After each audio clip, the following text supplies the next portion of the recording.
How we doing, everybody? UFC Thoughts here, and today I'm going to be recapping 304, Edwards vs. Muhammad 2. Let's get right into the main event. I was wrong, man. Dude, Belal is on steroids. I'm kind of kidding. That was a great performance. In my video, I think I said that I don't see a way of him winning, because I just don't think he's better than Kamaru. That was honestly very good from Belal, and it wasn't boring. In my opinion, I honestly thought it was just a masterclass. Outside of round 3 and the end of round 5, it was such a dominant performance to the point that I was like, please rob him. That's how bad it was. I was asking the judges to rob Belal Muhammad, because I don't know. It's so weird that Belal Muhammad is a champion. You know what I mean? It's kind of like when Raquel Pennington beat Mayra Bueno. So I was like, fucking Raquel Pennington's a champion? I don't know who you give him next, because Dana didn't seem too thrilled at a rematch between Leon and Belal. He said it wasn't a barn burner, even though I thought it was pretty good. I just think that the crowd's reactions weren't good because, one, Leon was getting beat on, and two, it was also like 6 in the morning. But yeah, Leon, he kind of got fucked up. I'm surprised he didn't get knocked out from the slam in, what was it, the second round, when he got dropped on the top of his fucking head. Belal looked really strong, 9 of 13 on takedowns. Working with Khabib gets you fucking good, dude. And Leon did have his moments. He did, but it got to the point where I knew that he was cooked in a round if Belal just got the body triangle in. Because I knew Leon was going to take too long to reverse the position instead of just trying to actually get back up. You know what I mean? So, man, Belal looked really fucking good, man. At 36, he's the second person now, 170 and below, because the 2 other ones retiring himself.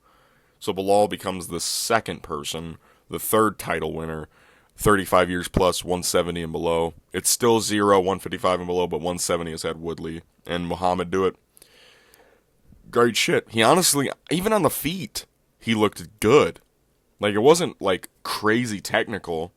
Well, no, that's blasphemous of me to say. He honestly looked good. Belal looked fucking really good. Leon looked pretty, honestly looked pretty nervous on the feet. He was struggling to exchange with Belal. I think it was because he was so scared of the shots. But even then, he was like a second behind whenever Belal would shoot. It reminded me of the second Usman fight where Usman went for a takedown. Like, he went to feint for it, but then he stayed there, and Leon just didn't do anything. He just, like, stood there and then let Kamaru take him down. It was the wildest shit ever. And it kind of reminded me of that with every takedown of Belal's, like, every single one of his takedown attempts. Even on the feet, he looked good. Honestly, just really fucking stellar performance from Belal Muhammad. I know I've said it so many times already in this video, but that was honestly very good. If they're not going to do Leon, let me look at the rank. I think you just got to give him Shavkat, right? We're going to see Usman drop from number 1 in the rankings for the first time in a while. So Usman's going to move to 2, Belal's champ, Leon's going to move down to 1. Unless, for some reason, Dana's still sucking off Kamaru. And I know that's something weird of me to say because I have a Kamaru Usman profile picture, but how is he still number 1? He hasn't won a fight since 2021.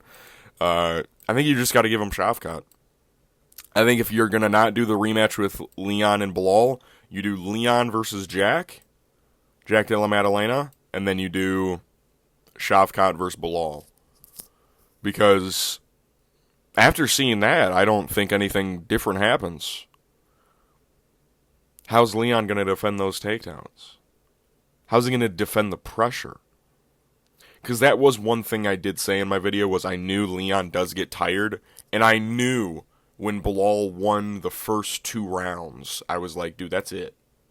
Going into the 3rd round, I was like, this is over. Because Leon's not going to be able to win the 4th and 5th. he won't against a guy like Belal Muhammad. He won the first 2 rounds. I was like, that's not good. For Leon, of course, for my pick. But, yeah. I think the Belal hate stops now. It should. It fucking should. Because that was a standout performance. Good shit. We move. Co-main event, Tommy Aspinall versus Curtis Blaydes. Again, the man with the shortest average fight time in UFC history proves it once more, a minute. Some people were saying early stoppage. I can understand because Curtis did get up and protest. But let's be honest, if he didn't, everyone would be like, that was a great stoppage. Because Curtis legit was flattened out. The only reason he did get up so quick was because Tom literally got his whole body weight off of him. If you watch it back, Curtis literally gets flattened out and is just eating right hands to the skull. Yeah.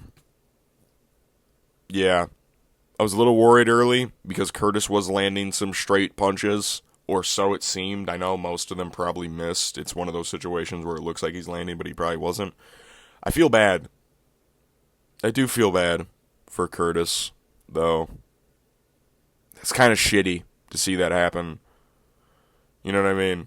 Curtis is such a good guy. Just to see him get fucking KO'd over and over again is kind of just depressing. He did have he landed a decent jab at times, but Tom shows that at heavyweight he is the apex. And I think that it is shameful that Dana is still saying, oh, well, they're going to fight after John and Stipe fight. You know what I mean? And Tom is putting his foot down. He's saying, I will not fight until that fight is over and I fight one of those guys. And I totally fucking agree. It's bullshit that... And here's the thing. People are saying put Tom Aspinall as the backup for that fight. It doesn't matter. It doesn't matter. Because if Stipe pulls out, you think John Jones is accepting fucking Tom Aspinall on short notice? He didn't accept Chael Sonnen on short notice. Fuck, you think he's taking Tom Aspinall on short notice? He'd get fucked. And this fight shows me that John would be fucked. Because John has about the same punching speed as a Curtis Blaydes. He leaves openings. I think Tom's just too fucking quick. He's too quick for everybody else. And he's so powerful. The thing that offset Curtis wasn't even the right hand, it was the jab. The right hand, like, glanced on his forehead. He got fucking knocked down by a jab. That's fucking nuts, man. It took Pavlovich almost a full round.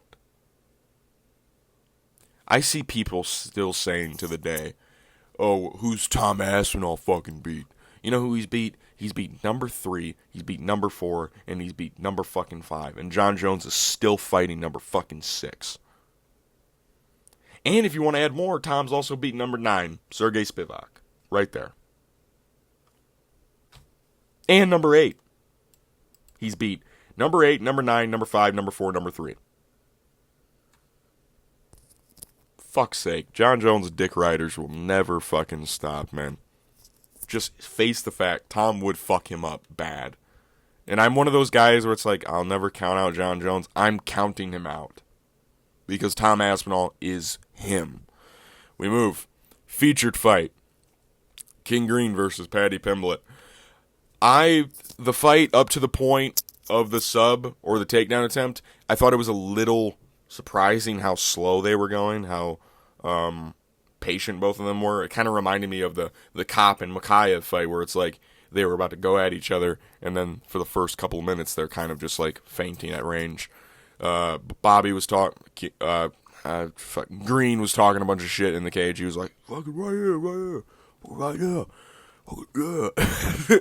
And I was like, don't do this, Bob. Don't do this, Green. You're going to get fucking knocked down. I'm going to feel bad. But then for some reason, fucking Bobby shot a takedown. Why? You know what I mean? What was the reason? I understand Paddy was landing some, like, Paddy! The body! I understand he was landing, was it leg kicks? Is that what he was landing? I don't even remember. Because the thing I remember most from this fight is the fact that Bobby shot a takedown and then got subbed almost immediately. you're shooting a takedown on the guy who has incredible BJJ. Doesn't really make that much sense.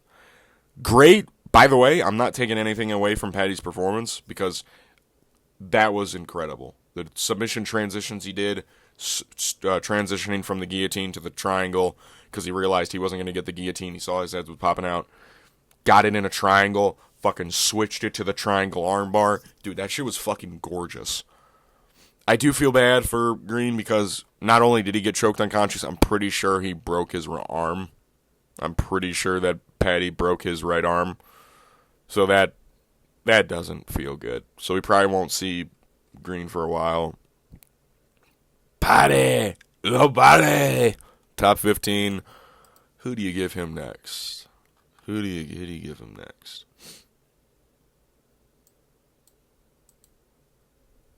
Honestly, Paddy versus RDA or Jalen Turner. Probably the fights you do, because Hanato's got a fight booked already with Benoit. If Benoit beats Hanato, then maybe you do Hanato versus Paddy. But if Hanato beats Benoit, there's no reason to do Hanato versus Paddy because he's top 10 and he'll probably jump Max because Max is a 145er. So, yeah. I don't know. We move. Christian Leroy Duncan versus Gregory Rodriguez. I thought that Christian was going to look a little more technical, but I always forget just how hard RoboCop hits. Obama. Oh, what a guy this guy is. Obama. I always forget just how hard he hits. Because Christian Leroy Duncan really had no, visible success outside of the elbow in the second round where he cut him open. This was, in my opinion, RoboCop's finest performance. This was his finest performance. He got the takedowns, he held him down, did a lot of damage. He had a huge Christian had a huge hematoma growing on top of his head, like some fungus. I know Christian Leroy Duncan is still young. How old is he? He's 31, right? 29. He's still got time to improve. And so does RoboCop. I think RoboCop, at this point, you give him rankings at this point. Because Christian did look scared. A lot of the time he was exiting exchanges, kind of running away. Who's up at middleweight? Who do you give him? You got to give him Chris Curtis, right? RoboCop Chris Curtis? Anyone else? That'd be a fun fight. RoboCop Joe Pyfer, if you want. I mean, it depends on who you want in the rankings more. I'm assuming they'd want Joe Pyfer. And Joe Pyfer does have fight news, so we'll figure out what that is. Great win from RoboCop, as always. Good stuff from Obon. We move. The main card opener, Arnold Allen versus Giga Chikadze. This is kind of the same thing as it kind of reminded me of the Leon Belal fight, except Arnold wasn't shooting takedowns for some reason. Yeah, Giga was just on his back foot the entire time. He won the first round, for sure, because he just landed the better shots. And he also, it looked like he rocked Arnold Allen with the flying knee a little bit. But round 2 and round 3, man, especially round 3, holy shit. Giga was on his back foot. He got bloodied up. Arnold was landing these significant shots. Giga's tough. He is. He took a lot of them. This was a much-needed win from Arnold Allen. Great performance, by the way. Looked very good. Won it dominantly. Not dominantly. He dropped the first round, but round 3 was very dominant. Round 2 was close, but you could tell Arnold, the momentum was just, switching. I wish this fight was 5 rounds. Most likely in the Apex. But, just to see how, round 4 of a fight like this, or around 5 like this fight would go. You know what I mean? Just to see how worse Giga would look as the fight went on. Because a 3-rounder does benefit Giga in the fight like this, because Arnold does kind of build a lot into his fights. But he still made it work. I'm surprised he didn't shoot any takedowns in round 2 or 3. It kind of looked like he was making a statement that his stand-up was just better. And the pressure of Arnold looked good. Giga looked good in round 1. He did. It didn't look like how he looked against Alex Caceres, so I'll give him that. He looked better than that performance, but I don't know who you give him next. Who do you give Arnold Allen? I don't know who you give Arnold because he lost to Mavzar, he lost to Max. Arnold Allen versus Yair Rodriguez, most likely. And then Giga. Giga you probably do with fucking shit.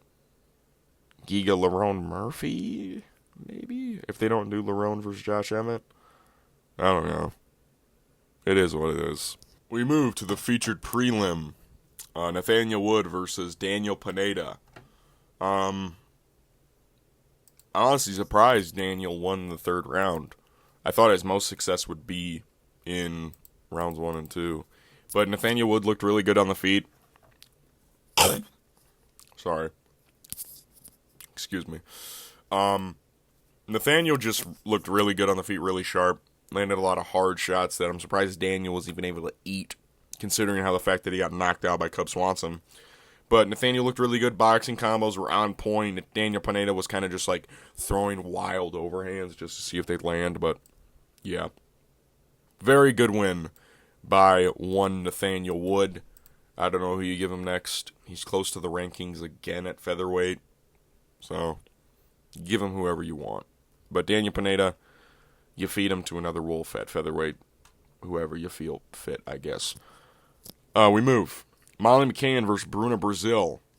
Bruno looked relatively good outside of the grappling. Even then, she had good moments in the grappling, too. Molly just didn't look that great. I think it's fair to say that. I think it's fair. She didn't look all that great. I think it's hard to compare like a Deanna Belbita and a Bruno Brazil. I should have thought about it like that. Because Deanna Belbita is not great. She is not that great of a fighter. And Bruno Brazil, I thought that she wasn't really that great. But she proved otherwise. And Molly McCann drops another one. Molly McCann is a can. She got toasted on the feet in the first round. Arguable 10-8 round with how many times she got hurt. She kind of bounced back. And then, yeah. I don't know. I don't know who you give Molly to next to feed him, because Jesus Christ, her stand-up, I thought, like, if Denise Gomes was able to get on the inside, I thought Molly McCann for sure would, if she was able to knock out flyweights, you know what I mean? It is what it is. Bruno looked good, great win, her knees up the body were fucking awesome, but yeah. We move. Jake Hadley versus Kaylin Loughran. Am I dumb, or do just short notice people look incredible after getting dog walked by flyweights? You know what I mean? You know what I mean? I have nothing, because I didn't even really watch the fight. But every time I looked up, I just saw Jake Hadley, like, popping Kaylin's head back with a jab. This just shows that Kaylin is not good. He is not good. Simple as that. He is not good. It just goes to show how, like, how was he able to get Taylor Lapilus down? Fuck's sake.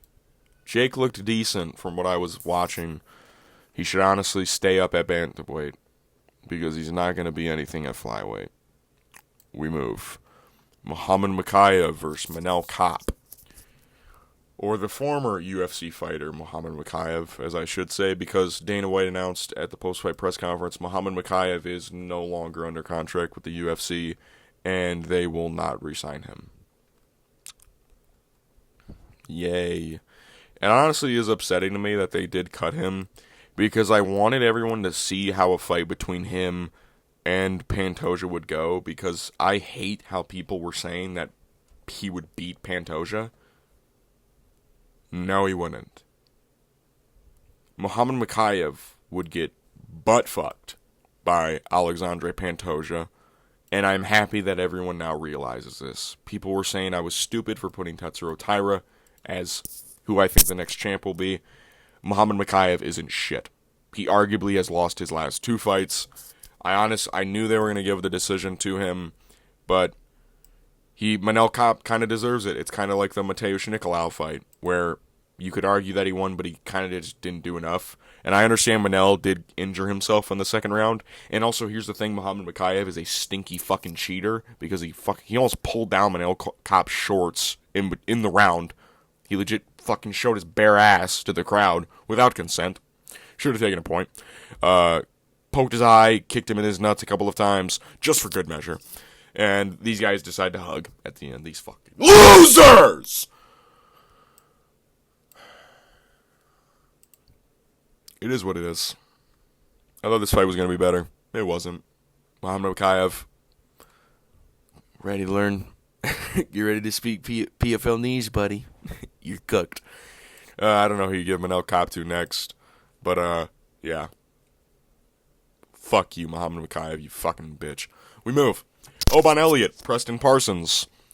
Honestly, I was very impressed with Obon Elliott. I was. I know I seem very angry in this video. I was really impressed with Obon Elliott. He looked really fucking good on the feet. I thought Preston Parsons was going to be able to push a pace. I didn't think he was going to go for so many takedowns. You know what I mean? Looked like Preston outlanded him in almost every round. But you could just tell that Obon, whatever he was landing, was just better. I feel like most of what Preston was landing wasn't as many significant shots. Well, he did outland him significantly in almost every round, besides round 3. But, yeah, I just think Obon looked really good. His striking looked very clean. His takedown defense was really good. And that's really good to see at welterweight, because at welterweight you have so many of these guys who are great wrestlers. So, good performance by Obon Elliott. If you guys remember, I put him in Fighters I Want to See Lose, that video.